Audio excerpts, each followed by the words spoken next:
নারায়ণগঞ্জের সন্ত্রাসী শামীম ওসমান কোথায় আছেন? আমরা খেলার জন্য তৈরি হয়ে আছি। এই নারায়ণগঞ্জে গত বছর আমাকে কথা বলতে দেওয়া হয় নাই।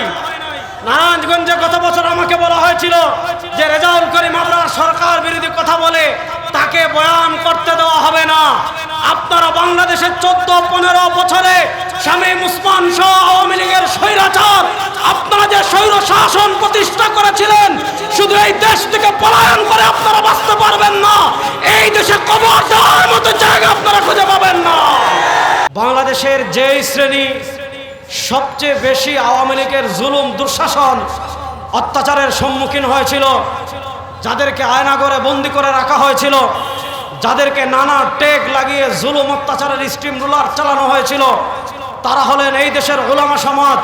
তারা গ্রেফতারকে উপেক্ষা করে, তারা আওয়ামী লীগের দুঃশাসনকে উপেক্ষা করে, তারা আওয়ামী লীগের জুলুমকে উপেক্ষা করে মসজিদের মিম্বরে স্বৈরাচারের বিরুদ্ধে কথা বলেছেন, ওয়াজ মাহফিলে স্বৈরাচারের বিরুদ্ধে কথা বলেছেন, সেমিনারে স্বৈরাচারের বিরুদ্ধে কথা বলেছেন, খানকায় স্বৈরাচারের বিরুদ্ধে কথা বলেছেন, ময়দানে স্বৈরাচারের বিরুদ্ধে কথা বলেছেন। আমরা দেখেছি আওয়ামী দুঃশাসক এই ভারতের রাজাকাররা ভারতের টাকা খেয়ে, রড টাকা খেয়ে ফাজাইলে আমল সহ আলেমদেরকে জঙ্গি বলে গ্রেফতার করে রেখেছিল।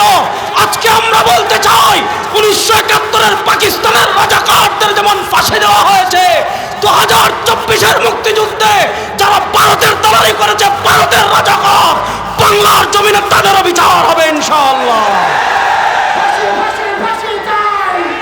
আমরা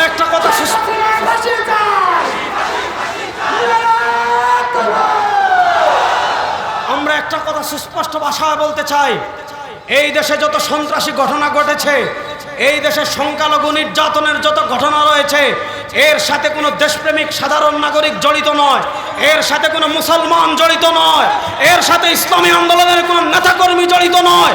আওয়ামী লীগ তাদের স্বৈর শাসনকে দীর্ঘ করার জন্য মন্দিরে হামলা করেছে, তাদের লোক দিয়ে তারা জঙ্গি নাটক তৈরি করেছে। সুতরাং আজকের এই সমাবেশ থেকে আমরা সুস্পষ্ট ভাষায় বলতে চাই, এই 14 বছরে আপনারা দেখেছেন অনেক আলেমকে গ্রেফতার করা হয়েছে। তারপরে কি দেখা হয়েছে যে তার ঘরে জঙ্গি বই পাওয়া গিয়েছে। জঙ্গি বই কি আপনারা দেখেছেন, একজন আলেমকে ধরেছে, তার কাছে বুখারী শরীফের অনুবাদ ছিল, এটাকে তারা জঙ্গি বই বলেছে। আরেকজনকে ধরেছে, তার কাছে ফাজাইলে আমল ছিল, এটাকে জঙ্গি বই বলেছে। আমরা পরিষ্কার ভাষায় বলতে চাই, বাংলাদেশের দেশপ্রেমিক কোনো আলেম জঙ্গি নাটকের সাথে জড়িত নয়।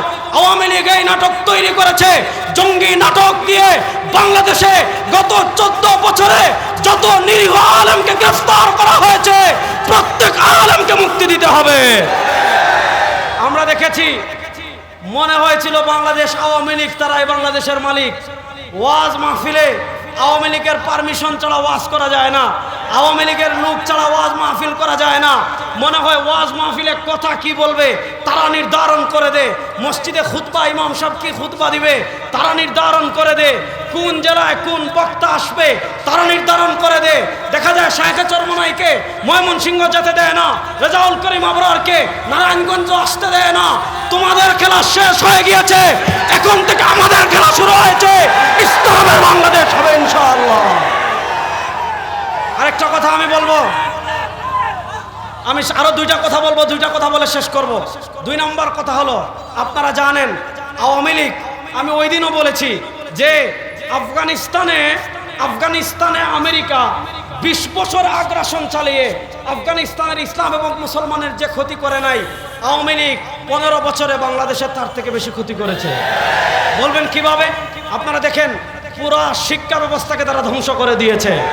আপনারা জানেন, আজকে আমরা ইসলামের কথা বললে, আজকে আমরা কোরআনের কথা বললে, আজকে আমার ছাত্র ভাইরা বৈষম্য বিরোধী আন্দোলনের কথা বললে তাদেরকে বলা হয় রাজাকার।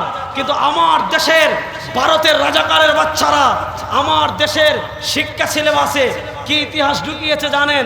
তারা ইতিহাস ঢুকিয়েছে এই বাংলাদেশ নাকি আগে ভারতের অঙ্গরাজ্য ছিল। তাহলে আপনারা কি ভারতের অঙ্গরাজ্য হয়ে থাকতে চান? আপনারা কখনো ভারতের অঙ্গরাজ্য ছিলেন? সুতরাং যারা এই 15 বছর ভারতের দালালি করেছেন, বুরকা পরে ভারত পাবেন, বাংলাদেশে আপনাদের জায়গা হবে না। শেষ কথা, এক কথা বলে আমি শেষ করব, যেহেতু নামাজ সামনে। বৈষম্য বিরোধী আন্দোলন হয়েছে। আপনারা জানেন বাংলাদেশে সবচেয়ে বড় বৈষম্যের শিকার যে গোষ্ঠী, এই গোষ্ঠী হলে যারা ইসলামকে মহব্বত করে। আপনারা দেখেছেন আওয়ামী লীগের আমলে দেখা যেত আমার একজন বোন ভার্সিটিতে যেতে চাচ্ছে, হিজাব পরে, তার হিজাব পরার স্বাধীনতা ছিল না।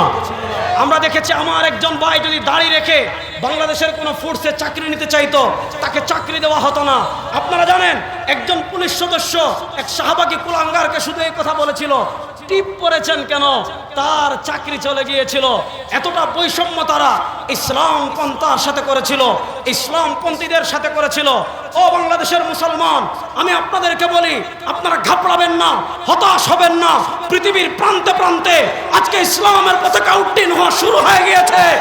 আফগানিস্তানে ইসলামের পতাকা উড্ডীন হয়ে গিয়েছে, তুরস্কে ইসলামের পতাকা উড্ডীন হচ্ছে, এরপরে আপনার আফ্রিকা ইসলামের পতাকা উড্ডীন হচ্ছে। বাংলাদেশে ওই যে পতাকা উড়ে লা ইলাহা ইল্লাল্লাহু মুহাম্মাদুর রাসূলুল্লাহ, বাংলাদেশের সকল বৈষম্যকে দূর করার জন্য এই কালেমার পতাকাকে আমরা বিজয়ী করতে চাই কি চাই না? এই কালেমার পতাকাকে বিজয়ী করার জন্য, মেহনত করার জন্য আমরা প্রস্তুত আছি না নাই? সুতরাং এতদিন আমরা ঘাম ঝরিয়েছি, এখন সময় এসেছে বাংলাদেশে সকল বৈষম্যকে দূর করে ইসলাম প্রতিষ্ঠা করার জন্য সংসদে, আদালতে, সব জায়গায় ইসলাম প্রতিষ্ঠা করার জন্য রক্ত দেওয়ার প্রয়োজন হলে আপনারা প্রস্তুত আছেন তো ইনশাআল্লাহ?